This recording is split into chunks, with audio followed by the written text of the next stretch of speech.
Assalamu alaikum. Assalamu alaikum and welcome to She Is Me, Rabata's 2016 educational fundraiser. Today we go back to the 7th century as we celebrate the legacy of female scholarship, women contributing to the community, and Muslim women's contribution and service to the Ummah.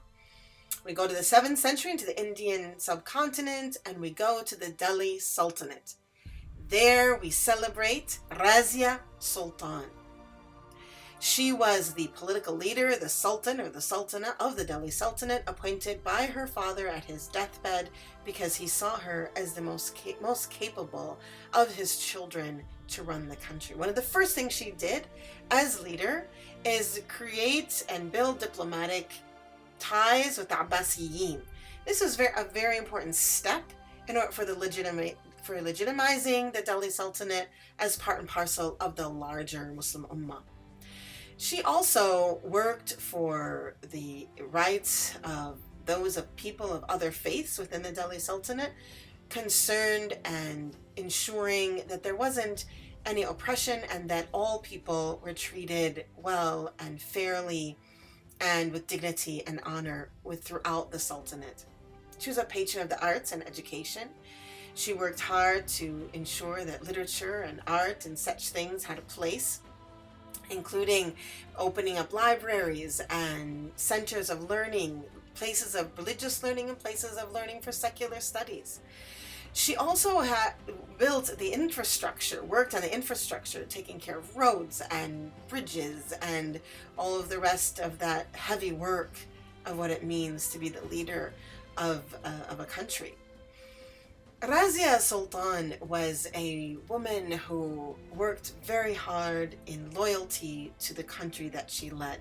There were rebellions that she had to squash. There was a feeling from the nobility that they weren't sure that they wanted this leader, not only because she was a woman, but also because her ancestry was not noble. Her family had come from slave origin. So she was dealing with a lot, and she dealt with it very well.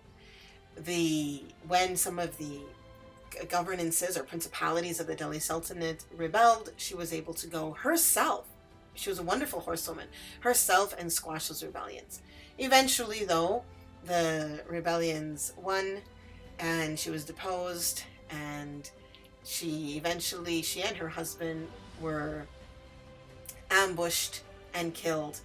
Her brother did take over the Sultanate, but he was, as his father predicted, incapable, and he also was deposed after 2 years. And for the rest of the history of the Delhi Sultanate, you'll have to buy yourself a book from daybreak.rabata.org. If you look at our poster today, carrying the poster of Razia Sultan is a woman who is working for the political and social agency of Muslim women today. Her name is Noshina Hussain, and she has developed an organization, or just opened a new organization in Minnesota called RISE. And that's an acronym for Reviving the Islamic Sisterhood of Empowerment.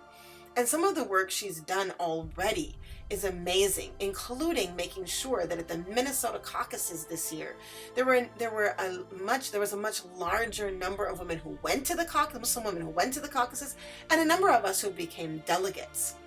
I myself was encouraged by Noshina to become politically active in the Democratic Party this year. Noshina's work includes outreach. It includes letting other Muslim women know what other Muslim women are doing. I think sometimes we don't know the great things that we are all doing. It also is an educational program to help women know how to interact with the political system, for example. Here in Minnesota, we have a Muslim congressman, and we also have a woman who wears hijab named Ilhan, who is running for a state representative. Noshina is also a Bush Fellow, which is a huge honor, and it really is a recognition of the work that she's doing, because this is a fellowship that is given to people that are recognized in the leadership work they are doing in the community. Noshina was originally Deputy Director of CARE Minnesota, and she has a rich and long history of community service and work for the Muslim community here in Minnesota. We applaud your work, Noshina, and we applaud your ability to channel your inner Razia and keep up her legacy of political influence and community contribution.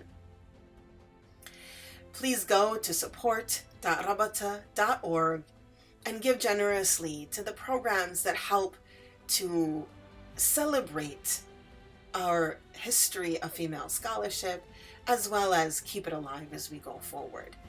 Our educational program, Leadership and Legacy, is a new one. Give generously there so that we can develop curriculum materials, get them in the Islamic studies departments and in the Islamic schools and in the weekend schools, so our children can grow up with a balanced, positive, joyful connection to their faith. We celebrate Razia Sultan and we celebrate Noshina Hussein. Thank you so much. Assalamu alaikum.